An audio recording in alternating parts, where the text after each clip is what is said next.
bah, ça va être difficile de nourrir tout ce monde. Et Jean Ziegler, qui a fait la préface de notre livre, une très belle préface, il explique, lui, par ailleurs, avec son travail qu'il pratique à l'ONU, qu'il y a assez d'argent dans le monde pour nourrir aujourd'hui 12 milliards de personnes. Les chiffres ont été donnés par Eric.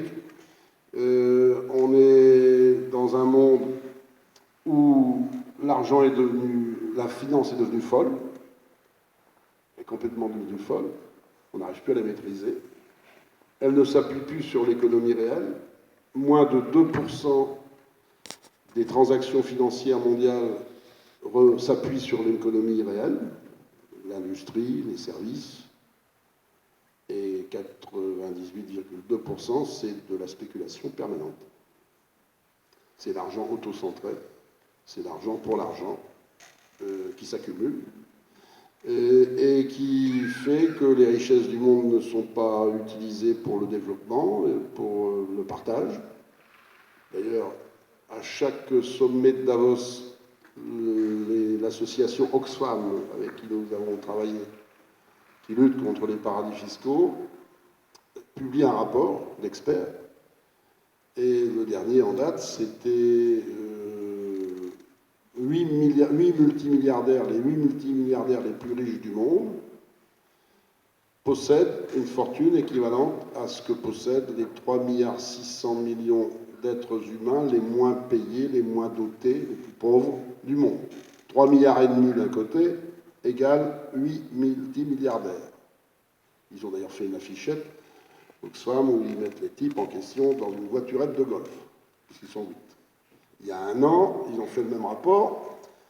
C'était pour 3,5 milliards d'êtres humains les plus démunis, disons. Ils en avaient 62 multimilliardaires. Là, ils les avaient mis dans un bus, je ne sais pas si c'était un bus Macron, mais ils les avaient mis dans un bus. Et en 2010, ils étaient 368 multimilliardaires égale 3,5 milliards d'êtres humains les moins payés en 2010. Donc vous avez la vitesse en question de l'aggravation des inégalités. Et à l'époque, il fallait les mettre soit dans un Boeing, soit dans un Airbus.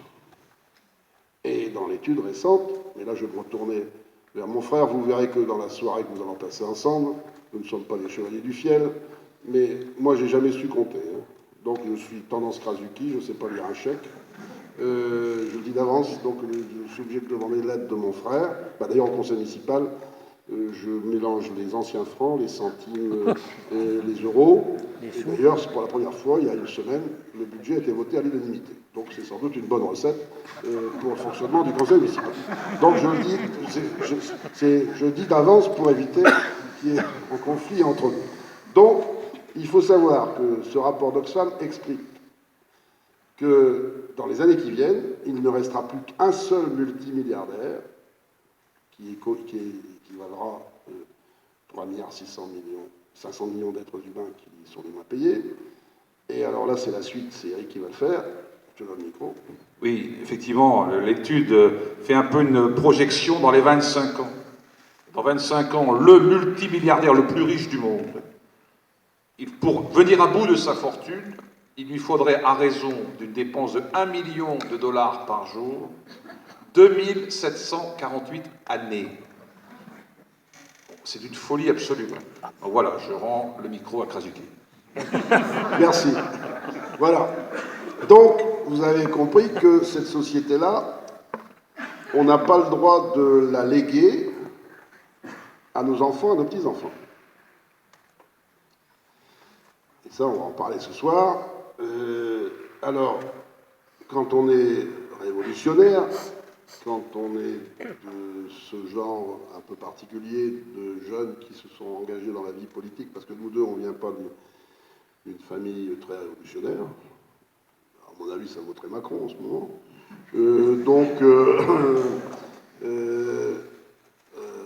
Moi, j'ai adhéré à mon parti à une époque, à l'âge de 17-18 ans, pour changer le monde. Alors, c'est pourquoi je continue, parce qu'il y a encore du boulot. Il y a encore du boulot. Je n'ai pas adhéré à mon parti pour être député, pour être maire, président d'Aglo, etc. J'ai adhéré à mon parti pour changer le monde. Et je veux finir jusqu'au dernier moment pour essayer de changer le monde. Et je me dis que le bouquin est d'ailleurs dédié à nos petits-enfants respectifs et aux petits-enfants du monde.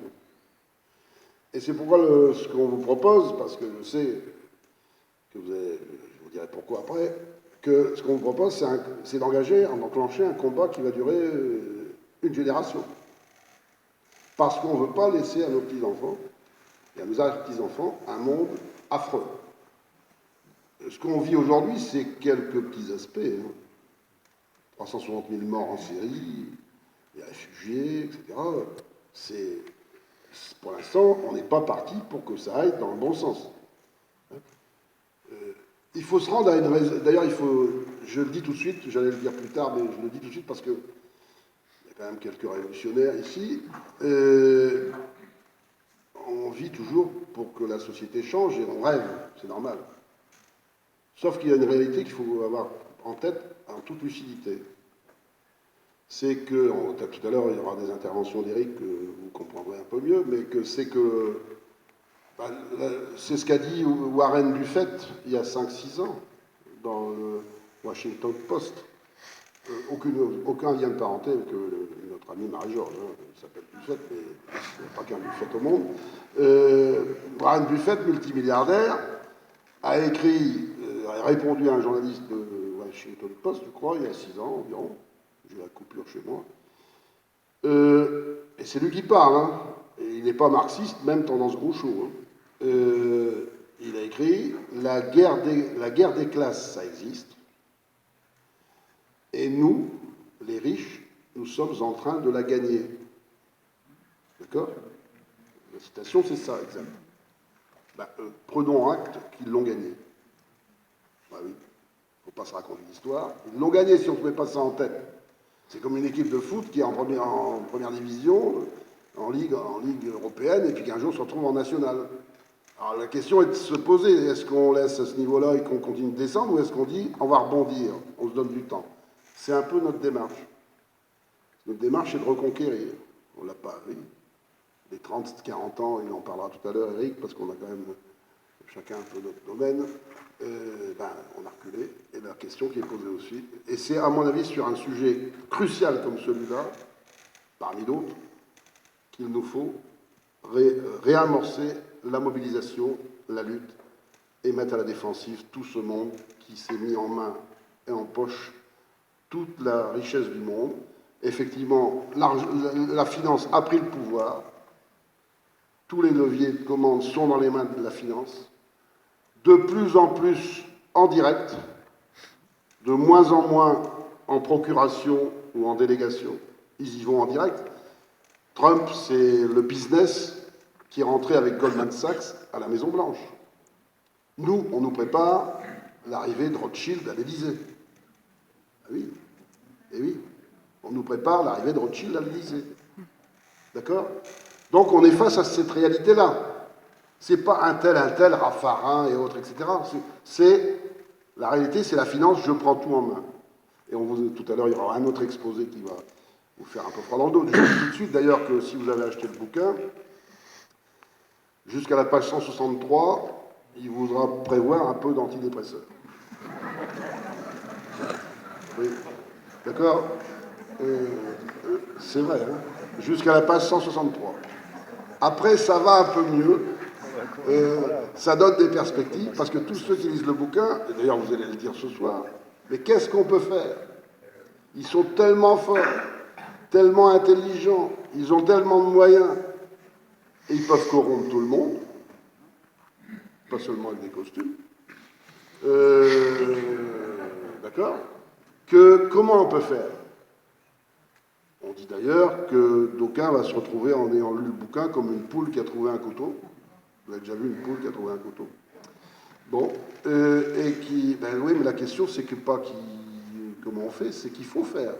On vous donnera quelques pistes tout à l'heure à rechercher. Donc c'est ça l'enjeu. L'enjeu, c'est quelle société on fait pour demain. Donc il faut s'y mettre. Il faut s'y mettre. La question, c'est pas de savoir s'il y a un insoumis ou un soumis par-ci, par-là, je m'en fous. C'est pas mon propos. Mon propos, c'est que le combat, il est celui-là. Si on le mène, on va marquer des points. Et en plus, on ne sera pas seul. Parce que je peux vous dire que nous, on a découvert ça. Nous, on fait passer un peu notre flamme parce que nous, on ne s'est pas dit, on va laisser tomber, après tout, qu'ils se démerdent, hein. Les jeunes, ils se démerderont. Non, non, on s'est dit, parce que tous les contacts qu'on a eus, ils ont été d'une richesse formidable et d'un consensus sur le fond merveilleux. D'ailleurs, c'est pas par hasard qu'on a mis, juste après Ziegler, un extrait du pape, hein, qui s'appelle L'argent, le fumier du diable, qui a fait des textes et des propos contre l'évasion fiscale, contre la mafia.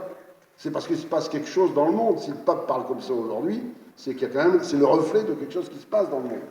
Soyons conscients qu'il se passe quelque chose, mais que chacun est un peu démuni, seul dans son coin. Et nous, qui sommes des rassembleurs, on doit créer les conditions que ce rassemblement soit fait, se réalise et produise des rapports de force nouveaux. Parce que la question, c'est de faire évoluer le rapport de force. Alors,